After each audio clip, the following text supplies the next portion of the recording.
How we doing, boys?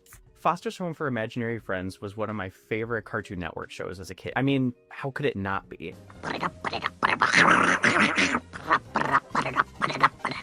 hot. Hot, hot. Hot, hot. It's hot in Topeka. Don't mind if I do eat some food. Don't mind if I do pick up a fork and eat some of the food that is on the plate on the table in front of me.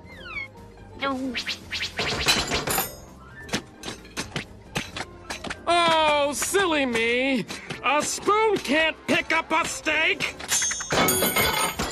Left, your other left, up, right, okay, down, left.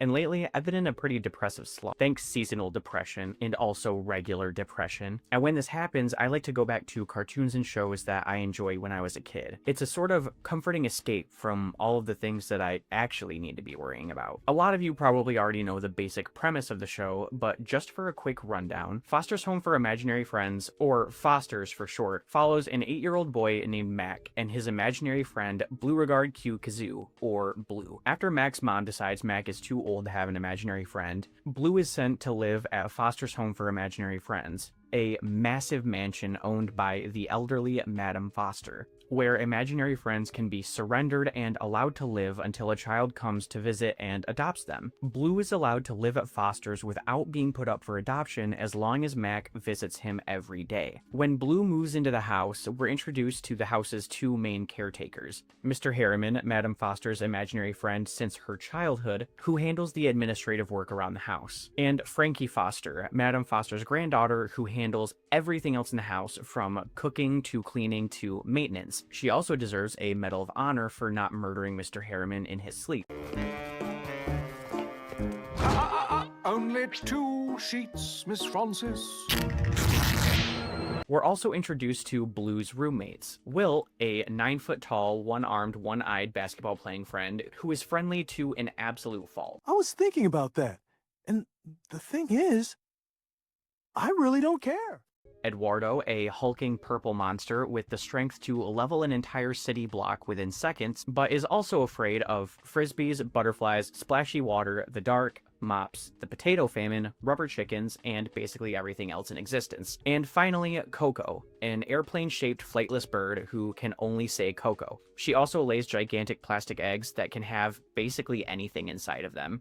Technically speaking, Coco may or may not actually be an imaginary friend, since she was apparently found in the jungle. This wacky cast of characters and the show's premise allow it to go literally anywhere, which got me thinking. Now, when I'm watching a movie or a TV show with an especially unique or creative premise, I often find myself thinking about how other things that we aren't seeing in that world would work. I know this isn't a unique thing, because things like fan fiction, fan theories, and headcanons exist, and obviously I understand both that the thing that I'm watching is fictional, and that the world in which these stories are taking place wasn't designed with these hypothetical scenarios that I'm imagining in mind. But it's fun to occasionally stretch your creative muscles imagining how certain things work in somebody else's fictional world. And this one is absolutely fucking insane. So, like, first of all, I know that in our world pet shelters and stuff exist, and pets are intelligent, wonderful animals, but Blue is articulate. He has feelings and can say words and has complex thought and has an understanding of his own existence on the same level as a person. And you're just gonna chuck this man onto the street? This goes for all imaginary friends. And like, not all of them are created equal, like some of them are substantially less intelligent than others, and it looks like you do need to have at least a relatively strong imagination in order for one to physically manifest. But the fact that entire entities can be created with a thought is absolutely fucking bonkers. There's this character named Goo who shows up in the 3rd season who has a highly overactive imagination and is literally unable to prevent herself from imagining new friends. And that's just irresponsible, man. Like, how are you gonna take care of all those guys? Oh wait, she doesn't. She just puts them, she just sticks them all in Fosters. Fuck you, man. You just show up here and make more people and then leave. dick. Imaginary friends don't seem to have any limits or parameters for their creation. Like, there's a massive steel box in the backyard at Foster's that is specifically designed to house extremosaurs, and this is a nickname given to massive and monstrous imaginary friends that were created by teenage boys for the specific purpose of wreaking havoc and causing destruction, which opens up all kinds of doors for absolutely insane potential. What if some kid imagines a 100-foot mecha suit equipped with city-destroying plasma cannons in the palms? What then, Madam Foster? What are you going to do? The potential for crime in this universe also seems completely wild. Like, it doesn't seem you necessarily have to be a kid to make an imaginary friend in this world. So what if you made a guy who just literally makes cocaine, collapsing the entire drug trade and flooding the market with the purest cocaine known to man? In the context of the show, imaginary friends are almost always created by children who desire companionship above all else, with secondary characteristics based around their other wants and needs. For example, Eduardo was created by a little girl named Nina who lived in a dangerous city. She wanted a friend who was kind and had a sweet personality, but she also wanted a protector who was scary enough to look at that nobody would bother her. But could someone who was particularly lonely create a totally humanoid imaginary friend purely for the sake of companionship? How do you know if the person you're talking to is real or just an imaginary friend? Oh God. Am I an imaginary friend? Do imaginary friends bleed? Get me a knife. No, I have to be fucking sure. Could one use these imaginary humans for the purposes of human or drug trafficking? If you've created somebody who has never existed, it's probably incredibly easy to create an entirely fake identity for them.